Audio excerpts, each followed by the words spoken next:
नमस्कार दोस्तों, आपका स्वागत है आपके अपने YouTube चैनल रहस्यमय भारत पर।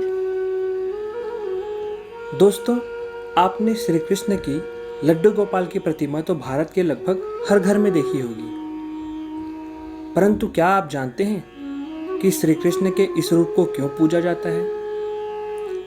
लड्डू गोपाल अर्थात श्री कृष्ण का बाल रूप, जो घुटने के बल बैठे हुए हैं तथा हाथों में लड्डू धारण किए हैं। आइए आज हम आपको बताते हैं कि क्यों श्री कृष्ण के बाल रूप लड्डू गोपाल की पूजा की जाती है। यदि आप हमारे चैनल पर नए हैं और इसी प्रकार की और भी रोचक कथाओं को सुनना चाहते हैं तो हमारे चैनल को अवश्य सब्सक्राइब करें। ये कहानी है भगवान श्री कृष्ण के परम भक्त कुंभन दास और उनके पुत्र रघुनंदन की। कुंभन दास जी एक क्षत्रिय थे, परंतु वे कृष्ण के परम भक्त थे। वे दिन रात भगवान कृष्ण की भक्ति में लीन रहते थे। वे श्री कृष्ण को छोड़कर अन्यत्र कहीं भी जाना पसंद नहीं करते थे। एक बार की बात है, उन्हें वृंदावन से भागवत कथा का न्योता आया,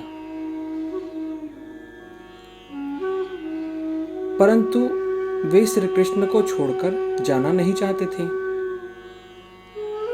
वृंदावन के लोगों के बार बार आग्रह करने के कारण वे वहां जाने को तैयार हो गए। उन्होंने सोचा कि वे घर में सभी तैयारियों को करके जाएंगे और अपने पुत्र रघुनंदन को समझा देंगे कि वे श्री कृष्ण को भोजन करा दें। अगले दिन जब वो कथा के लिए गए तो उन्होंने अपने पुत्र रघुनंदन, जो अभी बालक था, उसे समझा दिया कि समय होने पर वे प्रभु श्री कृष्ण को भोजन करा दें। समय होने पर रघुनंदन श्री कृष्ण के समीप गए और भोजन की थाली रखकर आग्रह करने लगे कि आइए भोजन ग्रहण कीजिए। रघुनंदन के बालक मन में यह छवि थी कि वहां से कोई आएगा और भोजन ग्रहण करेगा, परंतु बार बार आग्रह करने के पश्चात भी भोजन ग्रहण करने के लिए कोई नहीं आया,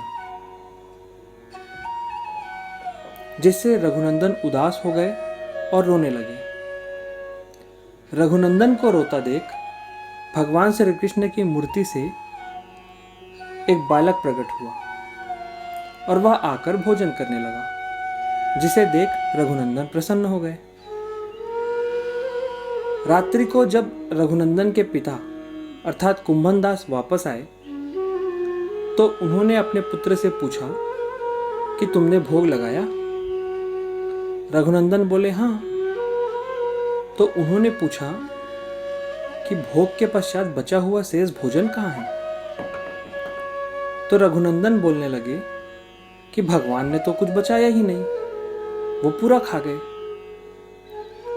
इस पर कुंभन दास जी को लगा कि हो सकता है रघुनंदन को भूख लगी होगी और वह पूरा भोजन खा गया होगा। अगले दिन पुनः कुंभन दास जी पूजा की तैयारी करके कथा करने चले गए और वापस आकर पूछा तो पुनः रघुनंदन का वही जवाब था कि आज भी भगवान ने कुछ नहीं बचाया। अब कुंभन दास जी को यह लगने लगा कि रोज रोज कौन आकर भोजन कर जाता है।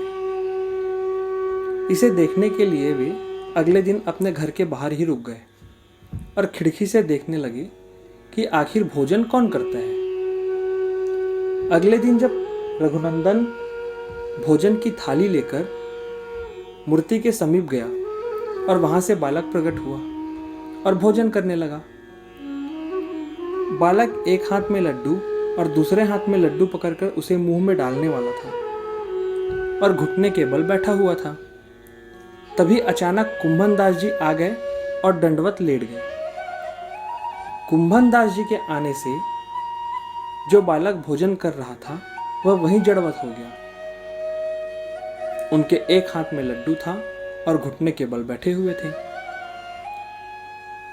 तब से भगवान श्री कृष्ण की इसी रूप में पूजा होने लगी, जिसे लड्डू गोपाल कहा जाता है। दोस्तों, अगर आपको हमारी ये कहानी पसंद आई हो और इसी प्रकार की और भी रोचक कथाओं को आप सुनना चाहते हैं तो इस वीडियो को लाइक करें और हमारे चैनल को सब्सक्राइब करें। धन्यवाद।